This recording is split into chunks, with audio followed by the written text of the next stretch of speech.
네, 2022년 8월 18일 이정훈입니다. 제가 일전에 한동훈 같은 장관 한 명만 더 있어도 윤석열 정부는 좋겠다라고 한 적이 있는데, 그 한 명의 사람을 이 사람이 아닐까 한번 제가 떠올려 봤습니다.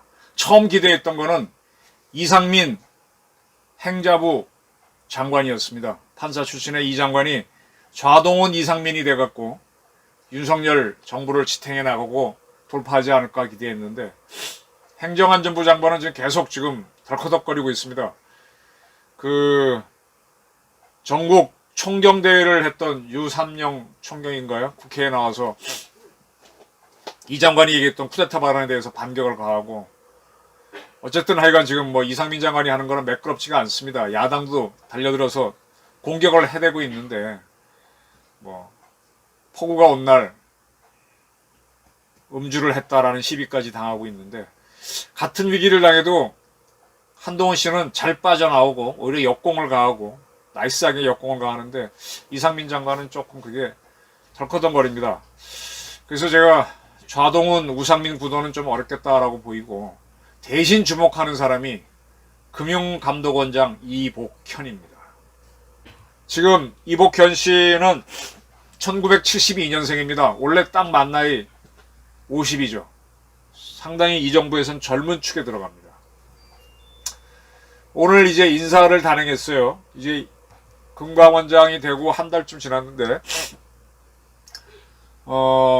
거기 이제 원장이 있고 부원장이 있고 부원장 보가 있는데, 부원장 보에 하나 둘 셋 넷 다섯 명을 새로 승진시켜서 임명하고 3명의 부원장보는 이동을 시켰습니다.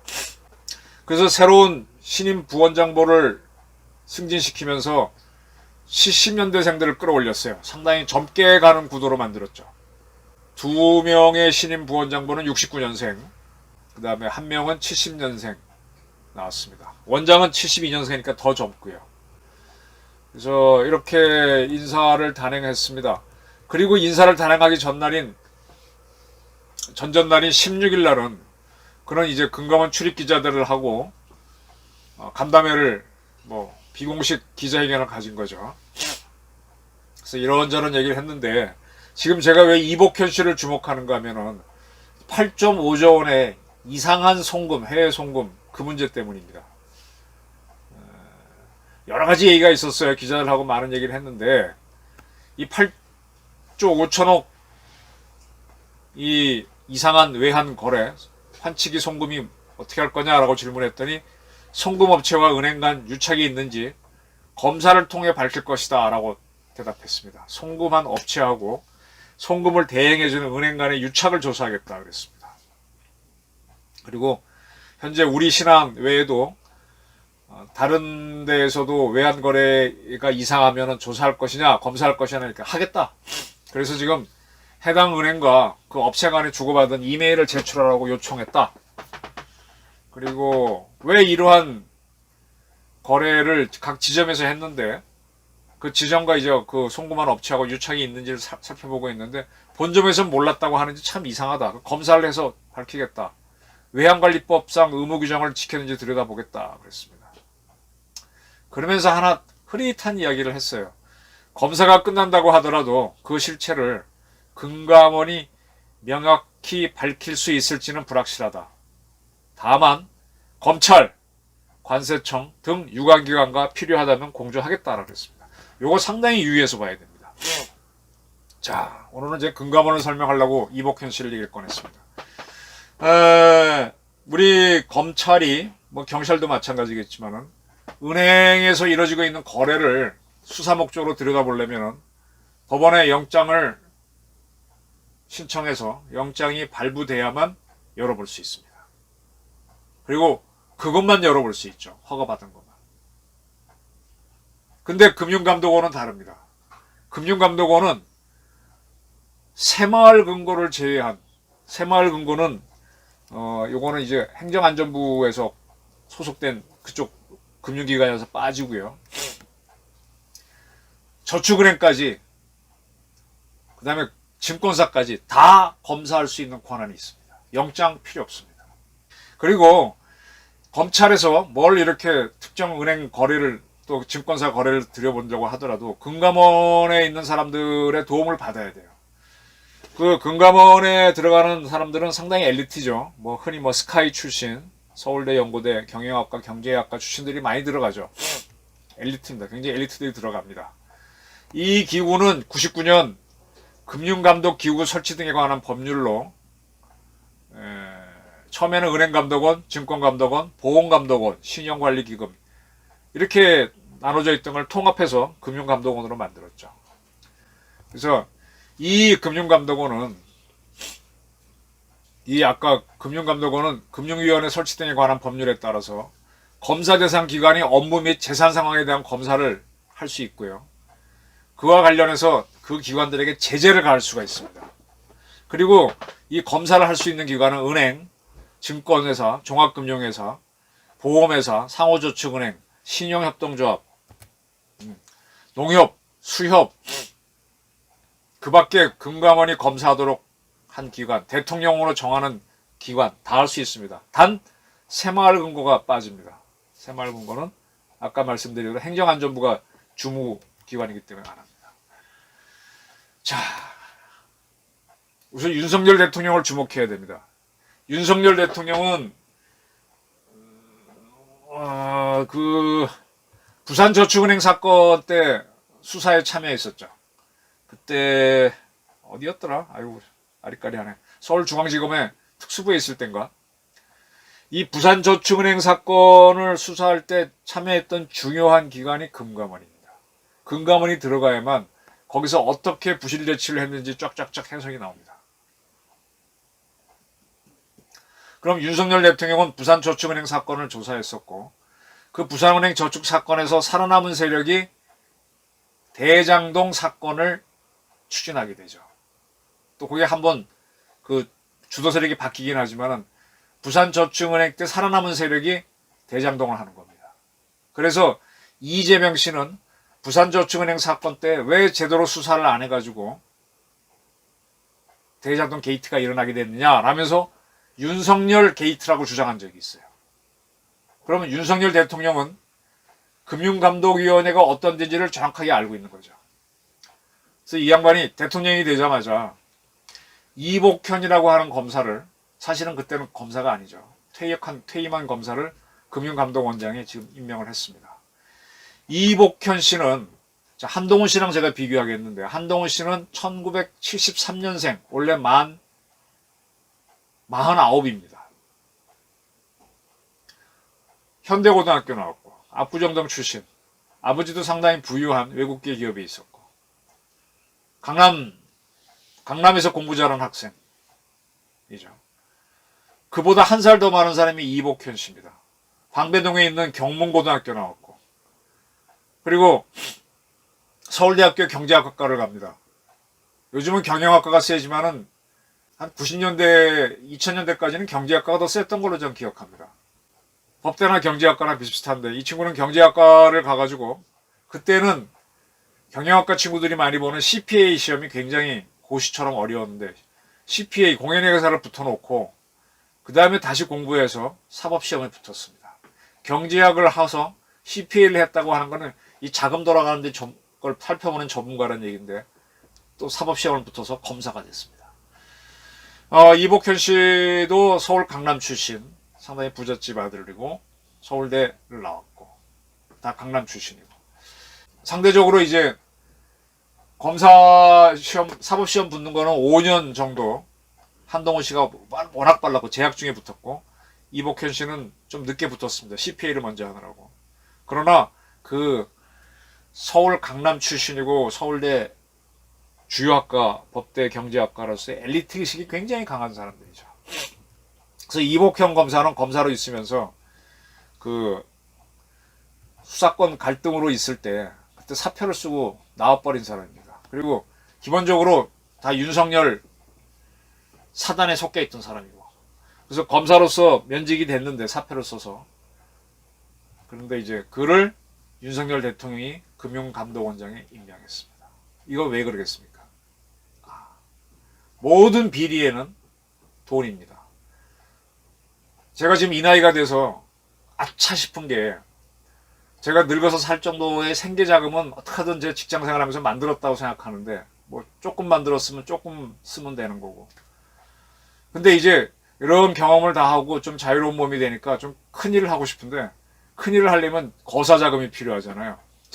거사자금을 안 만들어놔서, 야, 생각이 굉장히 짧았다.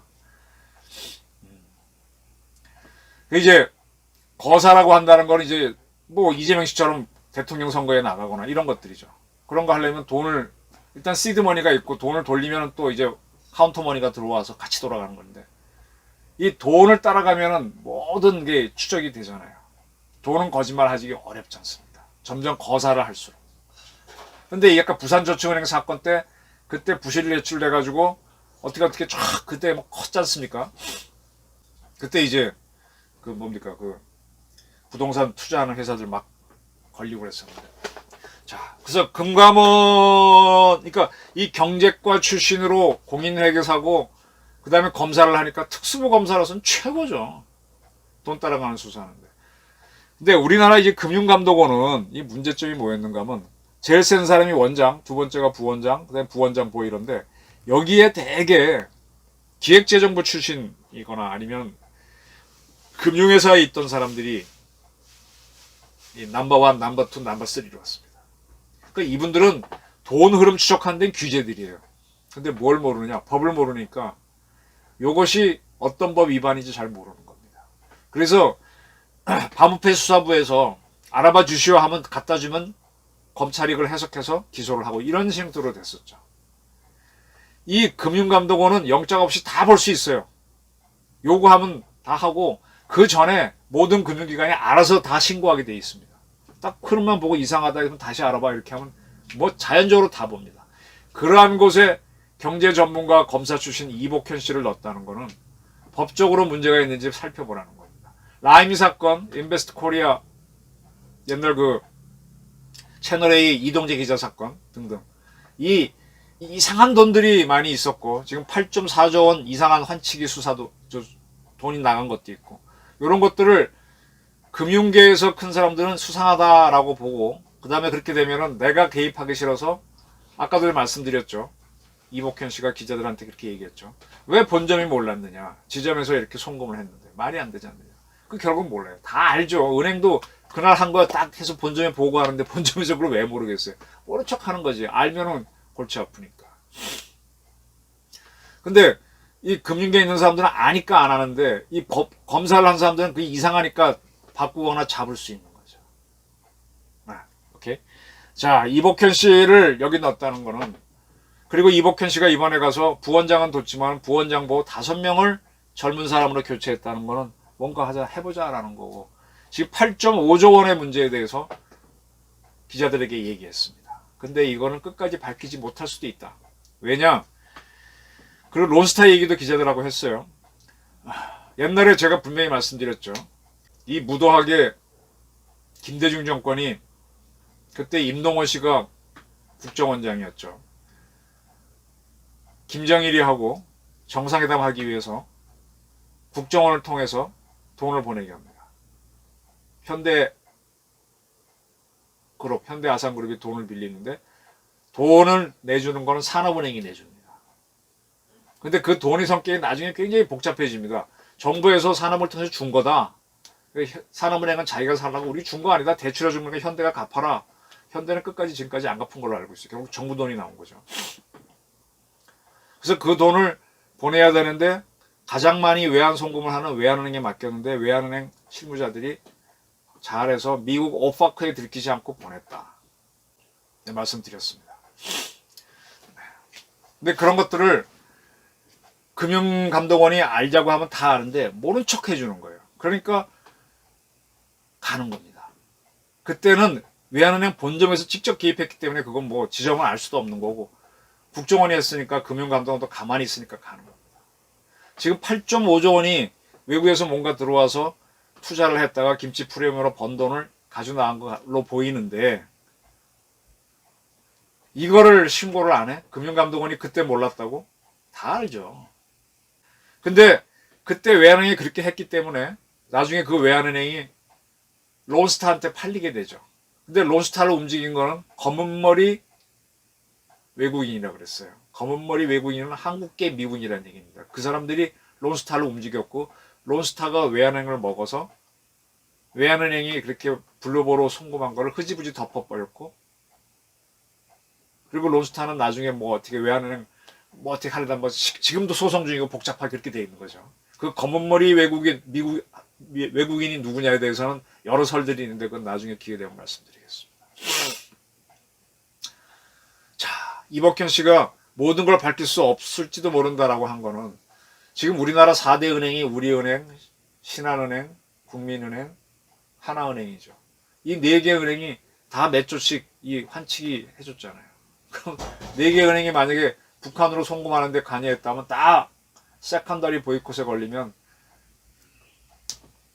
한국 경제는 절단이 나죠.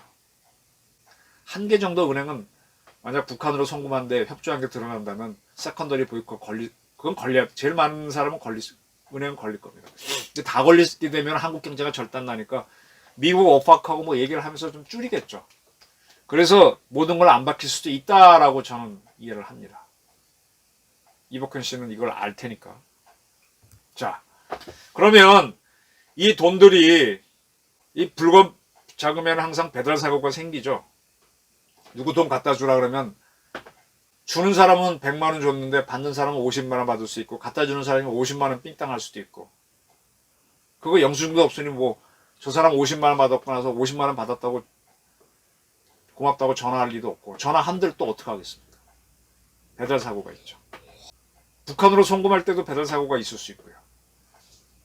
이제 그런 것들이 조사를 하고 드러나게 되면은 이제 복잡해지는 상황이 벌어집니다. 그리고 이렇게 자금을 만들었을 때 모조리 그 김치 프리미엄으로 만약에 번 돈을 북한에 다 보냈다고 생각하는 건 착각이죠.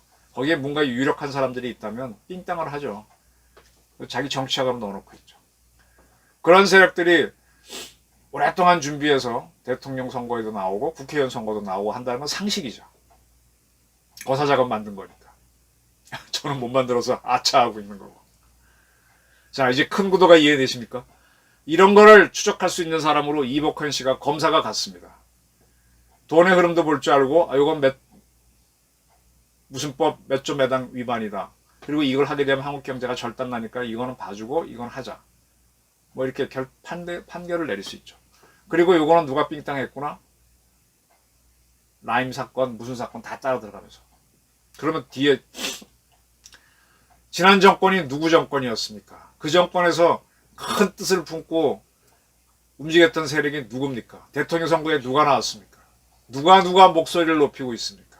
그래서 제가 이제 앞으로 윤석열 정부에서 주목할 사람은 한동훈에 이어서 이복현이다. 좌동훈, 우복현이다. 이렇게 보는 겁니다.